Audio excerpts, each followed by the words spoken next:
ঘন কুয়াশায় বন্ধ রয়েছে ফেরিঘাটের কার্যক্রম, এতে আটকা পড়েছে দুই পারের যান চলাচল।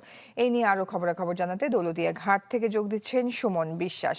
সুমন, এই ঘন কুয়াশায় সেখানকার পরিস্থিতি কেমন দেখছেন, কি খবর আছে আপনার কাছে?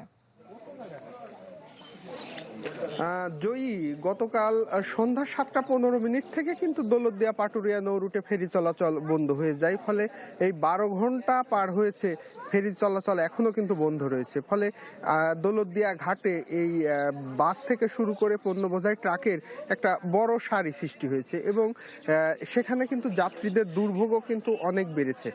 বিশেষ করে বাসের যে যাত্রী রয়েছে, গতকাল সন্ধ্যা রাত ৯টা ১০টার দিকে এই ঘাটে এসে পৌঁছেছে। তারা কিন্তু দীর্ঘ সময় এই শীতের মধ্যে ঘাটেই ফেরি পারের জন্য তারা অপেক্ষা করছে। ডেন্টিস্টের পরামর্শ নাও নতুন কোলগেট অ্যাক্টিভ সল্ট। ফলে এই যে দীর্ঘ রাত গেছে, শীতের রাত, ছোট শিশু থেকে শুরু করে যাত্রী সবাই কিন্তু দুর্ভোগ পোহাতে হয়েছে এবং বাসের সংখ্যা যদিও খুব বেশি নেই। আমরা দেখেছি যে এখানে ২৫ থেকে ৩০টির মতো যাত্রীবাহী বাস রয়েছে, কিন্তু এই যে পণ্য বোঝাই ট্রাকের একটা প্রায় ১ কিলোমিটার সারির সৃষ্টি হয়েছে এবং এই যে আমরা দেখছি যে পণ্য বোঝাই যে ট্রাকগুলো, এটি ভোরে আজকে নির্দিষ্ট গন্তব্যে পৌঁছানোর কথা ছিল, কিন্তু এই যে দীর্ঘ সময় ফেরির কার্যক্রম বন্ধ থাকায় সেগুলো কিন্তু তারা গন্তব্যে পৌঁছাতে পারেনি।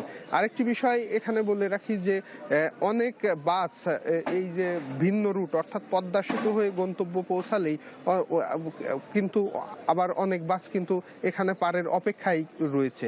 ফলে এই শীতের রাতে যে সকালবেলা তাদের যে কাজকর্ম অর্থাৎ ঘাটের এইখানটায় পর্যাপ্ত টয়লেট না থাকার কারণেও তাদেরকে দুর্ভোগ পোহাতে হচ্ছে।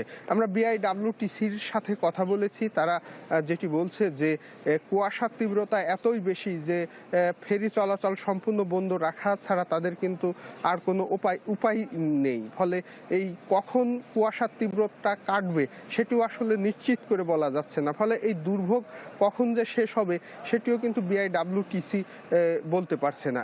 এইটি দৌলতদিয়া ঘাটের চিত্র, একই চিত্র কিন্তু ওপারে পাটুরিয়া ঘাটেও।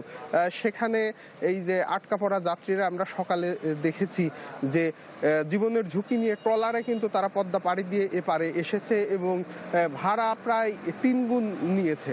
আমরা আসলে জানতে চেয়েছিলাম এই ঝুঁকি নিয়ে এই ট্রলারে পদ্মা কেন তারা পাড়ি দিচ্ছে। তারা বলছে যে সারা রাত তারা এই ঘাটে অপেক্ষা করেছে, কখন এই ফেরি চলাচল স্বাভাবিক হবে সেটি আসলে তারা জানে না। ফলে ঝুঁকি নিয়েই তাদের গন্তব্যে আসলে ফেরি পার হয়ে গন্তব্যে এই নদী পার হতে হয়েছে। সবকিছু মিলিয়ে এই যে ঘাটের এই দুর্ভোগ, এটি আসলে কখন শেষ হবে সেটি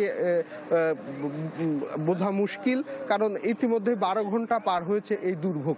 জয়ী। সুমন, ধন্যবাদ আপনাকে। দর্শক, ঘন কুয়াশায় বন্ধ রয়েছে ফেরি চলাচল, দৌলতদিয়া ঘাটের খবরাখবর জানছিলাম আমরা।